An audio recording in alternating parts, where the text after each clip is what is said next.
So my name is Maxine.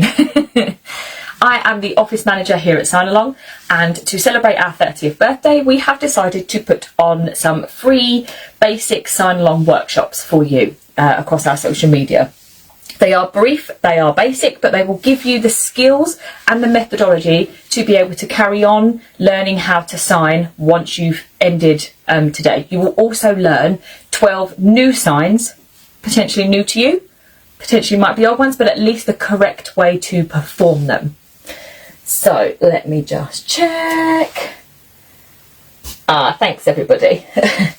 Okay, so first off, I'm going to break down the methodology of how to perform our signs. These are the key skills that you need, and once you have learnt these, you can perform any of our signs completely unaided. That's the plan, that's the idea, it's why they are consistently broken down in the description the way that they are. And hopefully once we've learned all of these, you will see the descriptions and hear them and completely understand what I'm saying.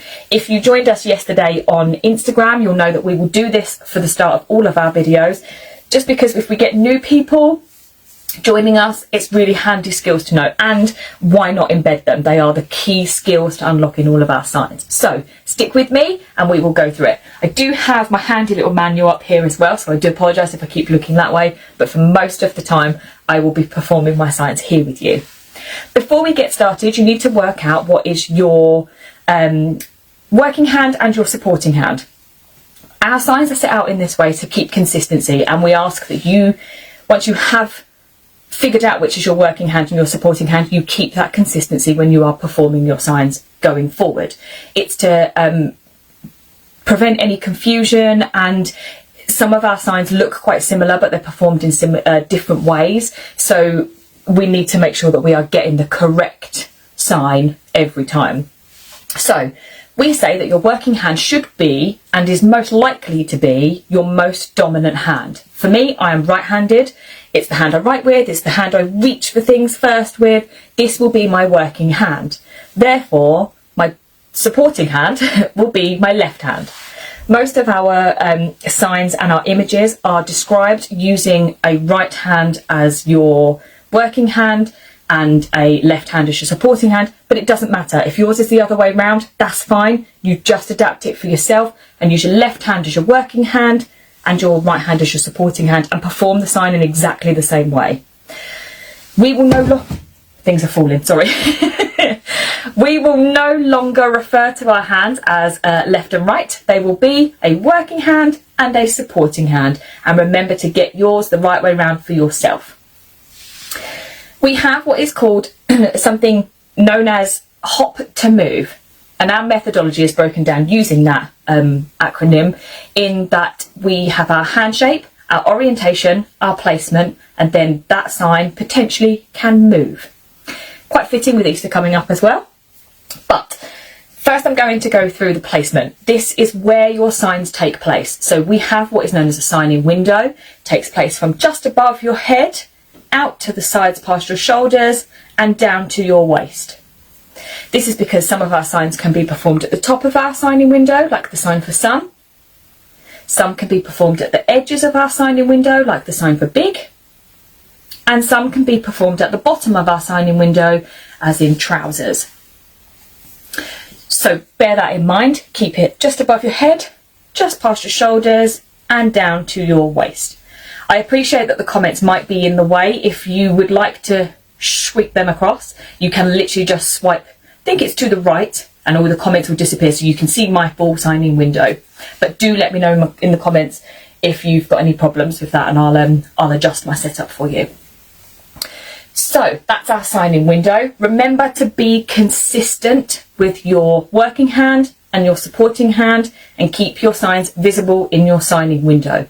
If you are signing and you're sat down, most of the time you're probably going to need to stand up so that you can get the bottom of your signing window correct. What you don't want to be doing is putting your trousers on up here. Unless you're Simon Cowell, of course. So, over the page, going to teach you our hand shapes. The reason we teach you the hand shapes is so that you can form your signs correctly and get the correct sign. As I said previously, you might see that some of our signs are very similar in the way that they're performed, but it might just be a different hand shape that changes that sign and that meaning completely. So we ask that you learn these and get to learn them and embed them first before you head off and signing where possible.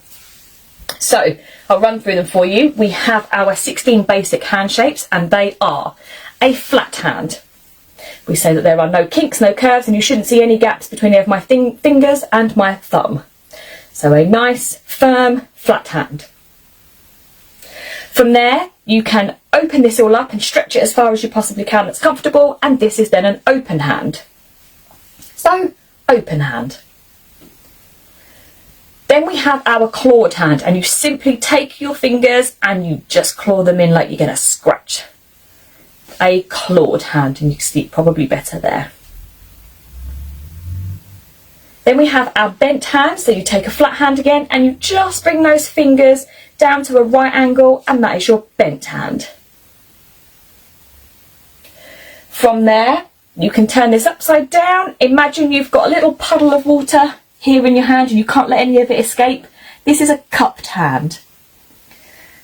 So it's a nice cupped hand. Again, just imagine you've got that pool of water in there. It's the best way you can get that best shape. We then have our bunched hand. So from an open hand, you can bring all of those fingers in to meet with your thumb tip. And you can see it there. This is a bunched hand. A closed hand comes from a flat hand, and you just bring those fingers down and hold it here. The difference between a closed hand and a fist, which I will show you in a minute, is that a closed hand, we can see all of your fingernails and your thumb is out to the side. So all in contact with each other, but we need to see those fingernails. A fist is when you tuck those fingernails away and you hold them down just as you would to make a normal fist with your thumb. So know the difference. A closed hand is your fingernails on show, and a fist is tucked all away. We then have a C hand. So you take your index finger and your thumb and make the shape of a C. Don't worry too much that it might not be a C to you when you are performing this. It's absolutely fine. It doesn't matter. It's still a C hand. From there, you will do a full C hand and bring all of your other fingers in line with your index to create a nice big C shape. This is your full C hand. We then have an O hand. So you bring your index finger and your thumb together to make an O and extend your other fingers. So keep that nice circle shape in there. That's an O hand. A full O hand brings these three remaining fingers in line with your index hand, but they do not make contact with your thumb. So again, keep that nice round shape here. This is a full O hand. Then we'll have an M hand. So you take your index, middle and third fingers and extend them and tuck your little finger away with your thumb. Keep it all together, an M hand. Like to think of this as it makes the letter shape M, just if you get confused. An N hand simply tucks away that third ring finger, leaving your middle and your index finger extended, an N hand. We then have an R hand. So you take your index finger and hook it over slightly, tuck everything away. This is your R hand. I'll just turn my hand around so you can sort of see it's just a hook, but my thumb is tucked away. So just a little arc in your index finger for a hook hand. R hand, sorry. Then we have our V hand. You take your index finger and your middle finger and you just extend them and spread them apart for a V hand. Quite simply, it just makes a nice letter shape V. So a V hand. We then have additional hand shapes. We have 10 of those, and I will apologise. My fingers and thumbs do not work the way that they should, but bear with me, you should be able to follow along and get the gist. We have a Y hand. So from a closed hand, extend your little finger and your thumb to sort of make the shape of a Y. This is your Y hand. Sometimes mine like to go a bit wonky, but doesn't matter, you can get it. A Y hand. Then we have our index hand, simply just our index finger extended and everything else tucked away. Index. It can look just as this. We then have our thumb hand, which is simply just our thumb extended, a thumb hand.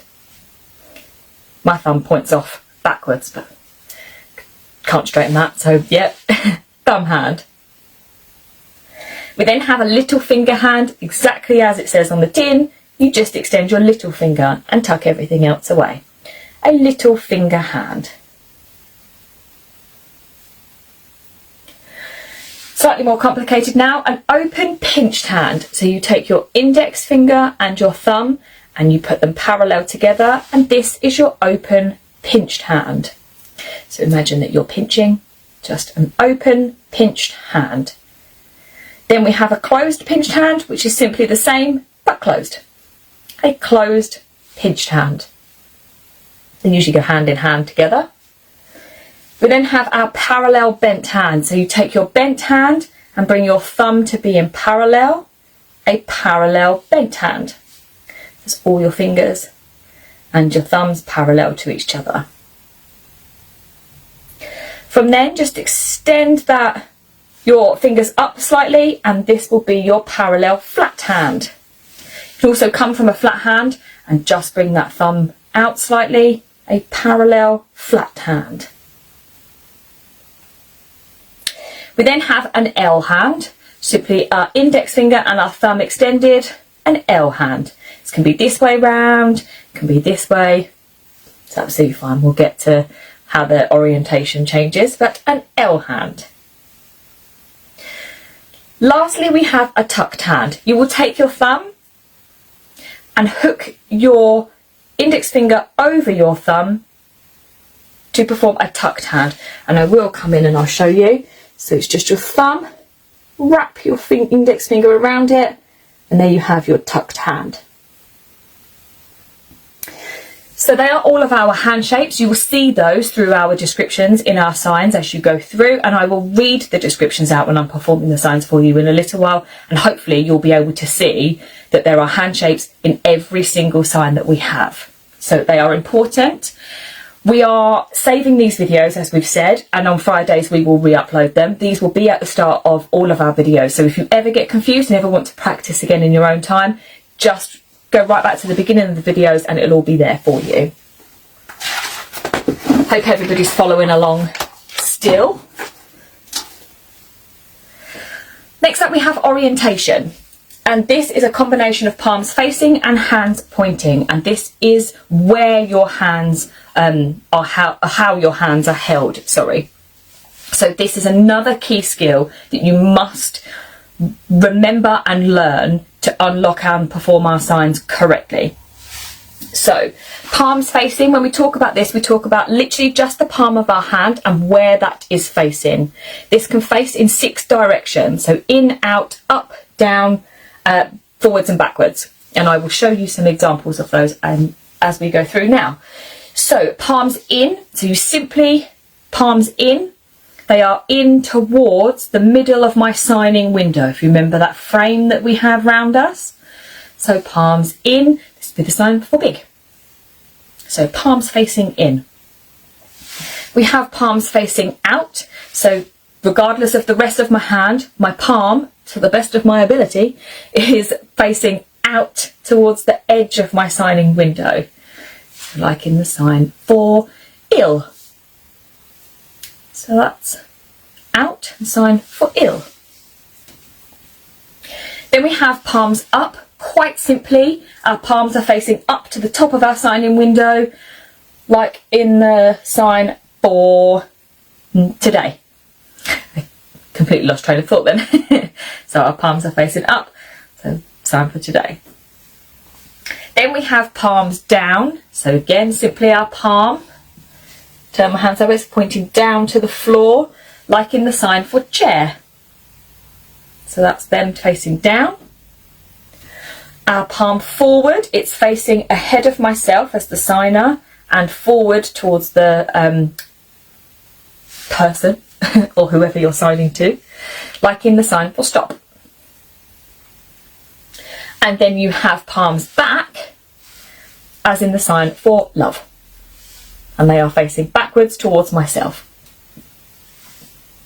There for you. We then talk about hands pointing. They move in the same 6 directions, but it was from your wrist to your knuckles. We don't talk about where our fingers are. You just need to ignore all of this. And when they are pointing, our hands pointing, it's just from here to here and then in that direction. And I'll show you. So they move in the same 6 directions: in, out, up, down, backwards and forwards. So our hands pointing in, you can see there from here to here is pointing in towards my signing window. This will be the sign for sit. Out. So again, my wrist to my knuckles is pointing out towards the edge of my signing window, like the sign for person. We then have pointing up. So we take our bent hand, point it up. So from here to here is pointing up to the sky, like the sign for building. Then we have pointing down. So you see from here to here is pointing down towards the floor, simply in the sign for down. Nice and simple, that one. Then we have pointing forward. So you see from here to here is pointing towards yourselves and pointing forward like the sign for book. And then we have pointing back towards myself. So again, from here to here is pointing towards me, the signer. This is the sign for me. So me. Then we have diagonals. This will be denoted by a slash in our signs, and that simply just means that the sign is performed on a diagonal, so like the sign for boat. So both of our hands are here, but they are diagonally facing, and boat. So just bear that in mind. That's the one that most people get tripped up on, I will be honest. And it's fine. Like we said, we've done our hand shapes, we've done our orientation, we have gone over our placement. Now our signs can move. So we'll look at some of the ways that they can move. Same 6 directions: in, out, up, down, forward and backwards. It's usually nice and simple and easy to remember. So the movement in can literally come from the outside of the signing window and in towards the middle.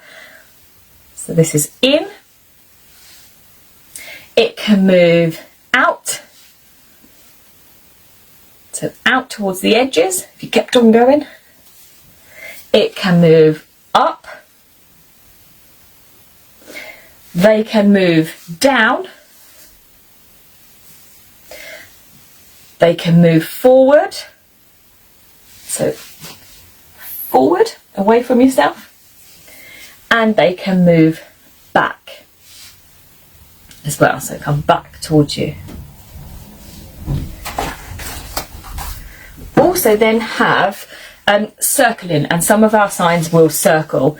They circle in and out, but they can be horizontal or vertical, forwards and back. So we have a saying that it's in for a hug and out for the clout. It's a really good thing to try and remember. So we say if a sign comes in, it's like you're going to give somebody a nice big hug. It doesn't matter if that's in this way or in this way, it would be the same direction.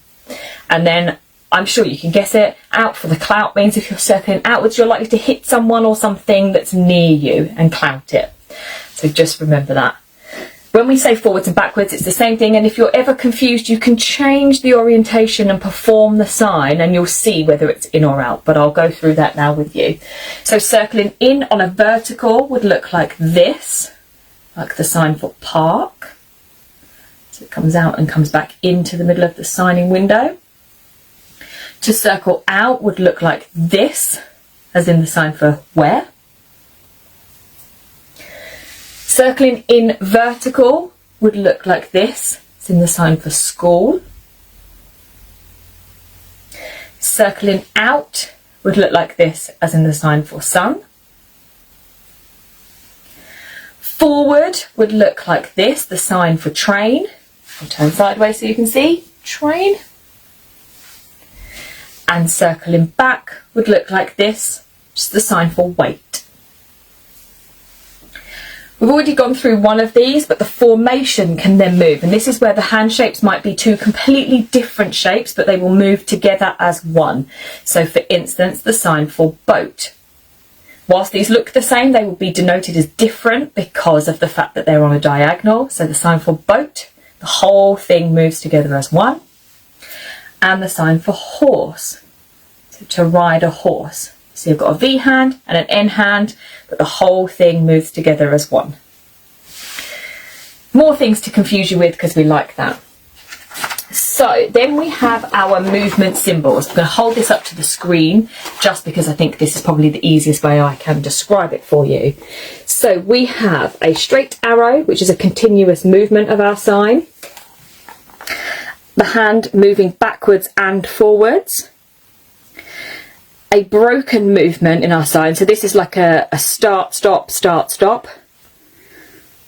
Movement in one direction and then in another. We then have a repeated movement, so the exact same movement just repeats itself. This one for our hands moving apart, like in the sign for cat. So they start together here and then they will split apart like this. Then we have this one, which is a sign that ends with emphasis. So this is where you really want to short, sharp movements. We have these two lovely ones, which are the hands or fingers open and then close again. So if you imagine the one I always like to use is bubbles. So bubbles, because it starts closed, it opens, it closes, opens and closes. Bubbles. Then we have this one, which starts open and then closes. The opposite of that will start closed and then open and go in different directions. A contact point. So this is where you actually make contact, and not all of our signs have this. So bear that in mind and pay attention to that when you see our images, because it will say to maintain contact or keep contact.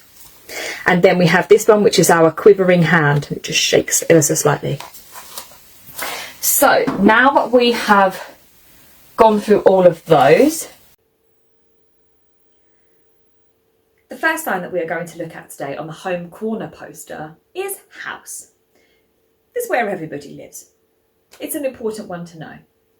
So today we are going to take our flat hands, palms in, so in but down, so on a diagonal, pointing in and up with your fingertips touching. They're going to move apart and down to show the roof. Nice and simple. House. And again, house. The next sign is cup.